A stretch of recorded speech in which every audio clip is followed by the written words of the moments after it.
When founders quit, it's usually not because of funding or strategy. It's because the pressure just becomes unbearable and they don't have the mindset tools to deal with the inevitable problems. And in this episode, I'm going to share 3 mindset shifts every non-technical founder needs to build resilience, handle chaos, and keep moving when everybody else quits.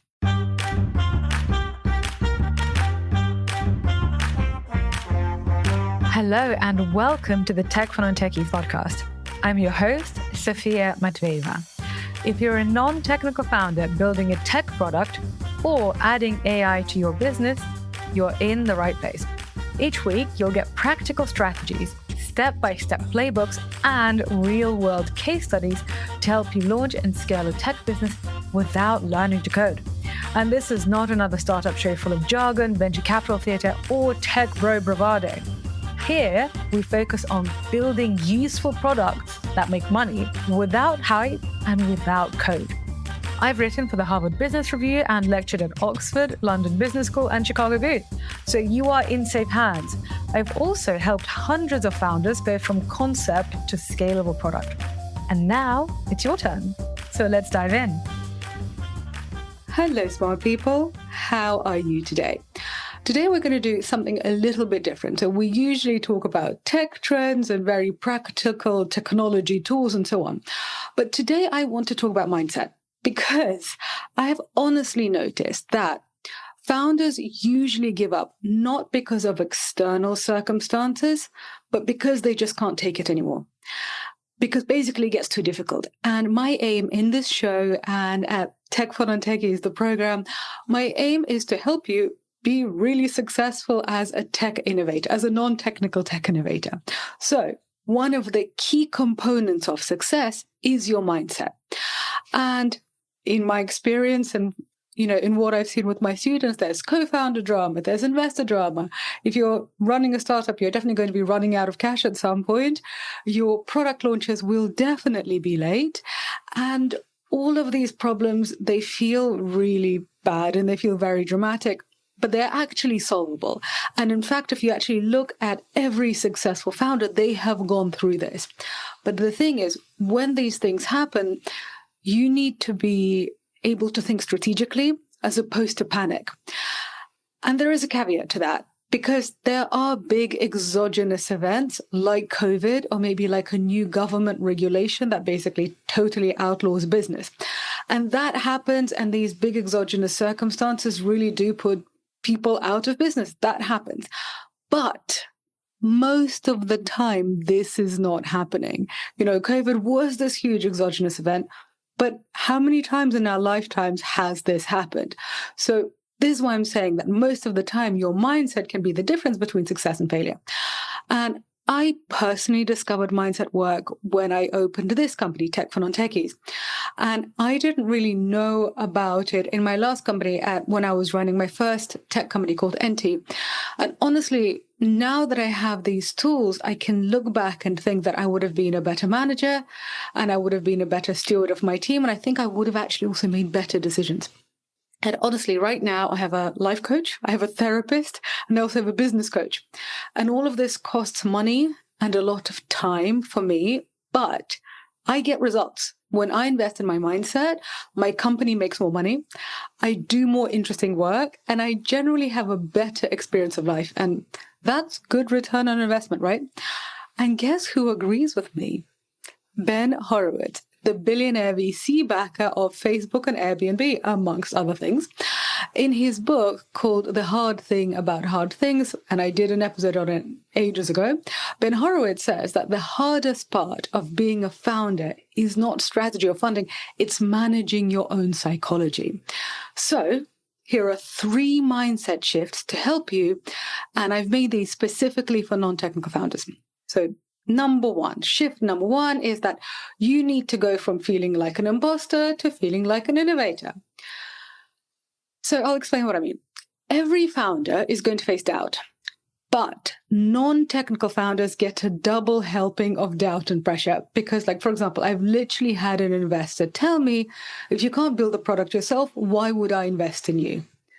So as I mentioned a couple of episodes ago, the market has changed, and now 4 out of 10 tech unicorns have non-technical founders at the helm, and Brian Chesky of Airbnb is a great example. Nevertheless, there is still pressure, to get a technical co-founder, to become super technical yourself. And amongst some people, among some parts of the market, there is still a stigma against non-technical founders. This is why your confidence and your mindset is so, so crucial, specifically as a non-technical founder. Because the truth is, the best leaders do not know everything. So as I'm recording this, I'm literally about to head off to the JP Morgan Tech Conference, and Jamie Dimon, the CEO of JP Morgan, is going to be there. Now, tell me, do you think Jamie Dimon knows about every product at JP Morgan, every single product that JP Morgan makes? Is he coding their apps? No, he doesn't know about every single product. He doesn't know, he's definitely not coding their apps, right? So good leaders know what they don't know. They learn what they have to learn. So good leaders are constantly learning. And they also hire for what they know they will never learn, right? Jamie Dimon is going to have a team of lawyers, a team of developers, a team of strategists, and so on. And you might be thinking, yes, Sophia, I get it, because this is really obvious for the CEO of an international investment bank.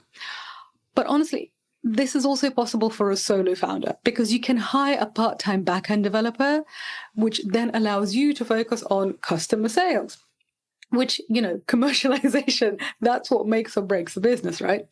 So as I said, the best leaders don't know everything, and they are aware of it. It is perfectly acceptable to say, yes, I'm not a programmer, I'm not a coder, but I know the customer and I know the problem and I can sell. You need to have some knowledge. You can't just be, I don't know anything about technology, I don't know any of the jargon. You need to be able to speak tech, but you don't have to do tech. And so here's my practical tip for you. Write down what you uniquely know about what you're building. So do you have customer insight? What is it? Do you know why there is some sort of market gap? Do you know maybe how to reach customers in an interesting and cheap way? Do you know how to get customers' interest? So journal on that, because that is your edge. And what I would say to you is that own your ignorance and turn it into your competitive advantage. Because if you pretend that you know things that you don't, you'll probably get caught out. But if you're saying, yes, I'm a non-technical founder, but these are all the things that I can do, and this is why this business is going to be successful, then people are going to believe you. So here is mindset shift number 2. I want you to go from panic to perspective, from panic to strategy. So as I said earlier on in this episode, founders usually quit, not because of failure, but basically because of fatigue. And I get it. The startup journey is exhausting sometimes. Like when something goes wrong. So for example, I don't know, your investor pulls out or your product launch is going to be really late. The number one thing to do is to regulate your nervous system. And movement really helps with that. So if you get some stressful news, you get that email, your heart is beating, first just go for a walk. Get your body to move for about 30 minutes to an hour, because you cannot make strategic decisions from a survival state. So regulate first and then get to work. I'm a really big fan of walking. And honestly, I think it is just a stress relief for me. And when you're back from your walk, let's then use your strategic mind to figure out the next step. And here, when you start thinking strategically, focus on the maths, not the drama.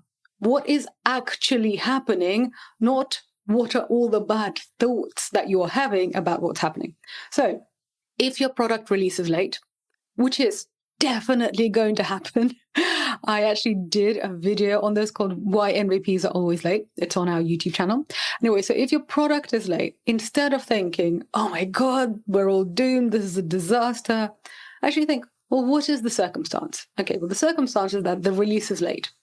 And then imagine if it was somebody else's company and you were their advisor and they just said, okay, our release is going to be late.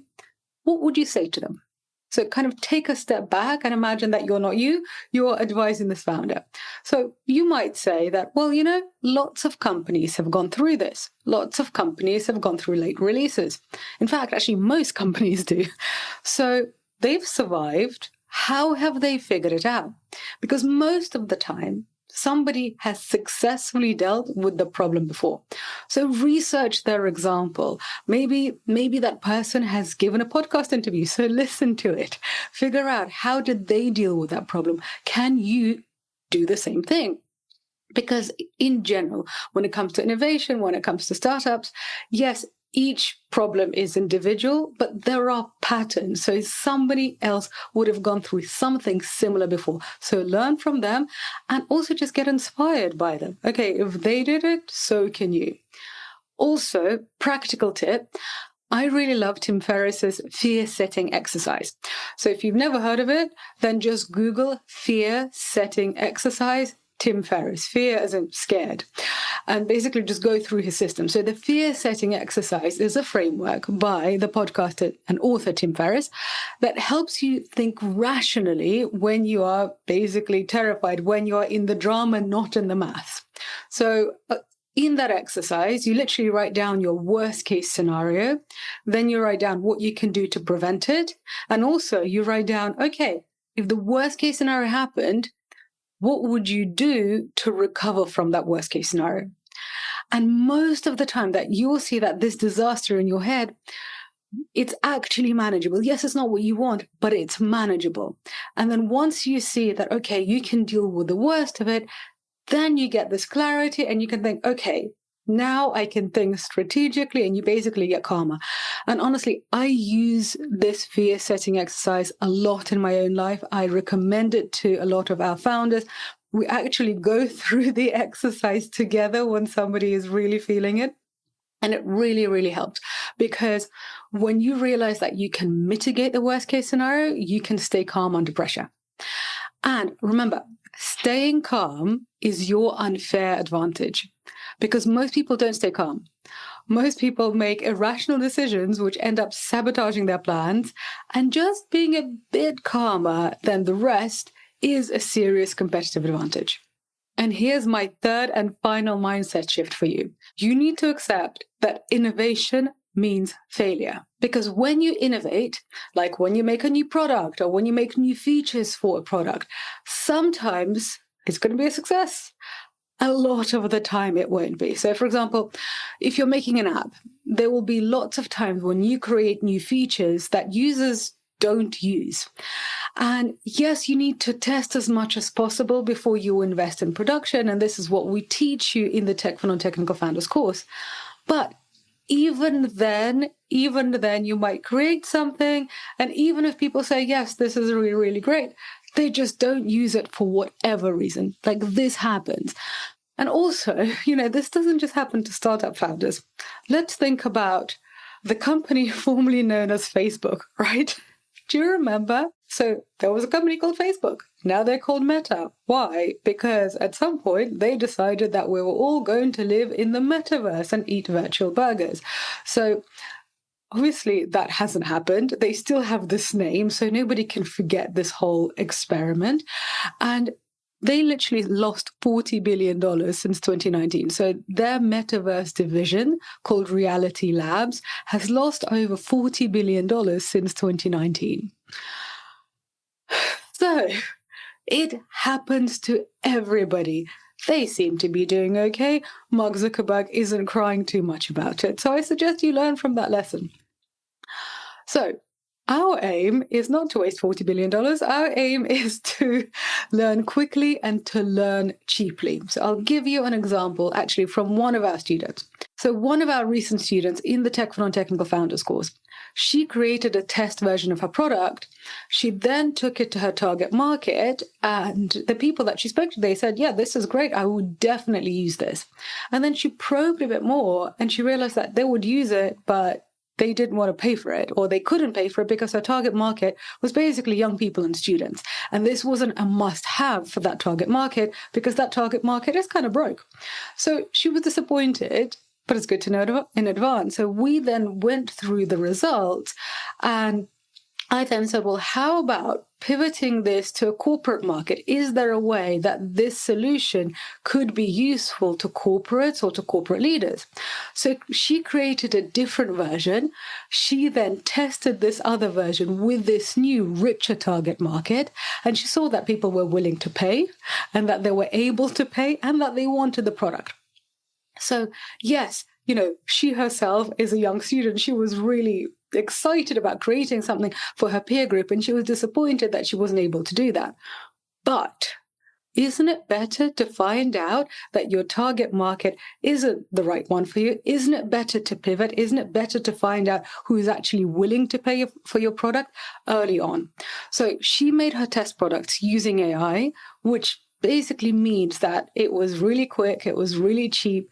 She didn't have to go through developers. And so when she needed to scrap her first version, it really wasn't a big deal. It would have been a big deal if she had basically not done the testing properly and invested in a fully developed product and then realized it wasn't going to make any money. So innovation means creating something and then testing it, basically giving it to your target customers and seeing how they react. And this also leads me to my next point, that selling is part of innovation, because you're selling your product, you're selling to users, you're selling to investors, you're selling to your team, you're selling to journalists. And you know what? Most of the time when you're selling, it's not going to work out. Most pitches fail. And this is completely normal.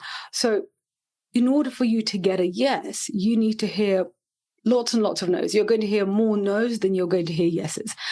And if you're not used to this, this is really dispiriting. So I just want you to know that this is normal, because if you never hear no, you will never hear yes.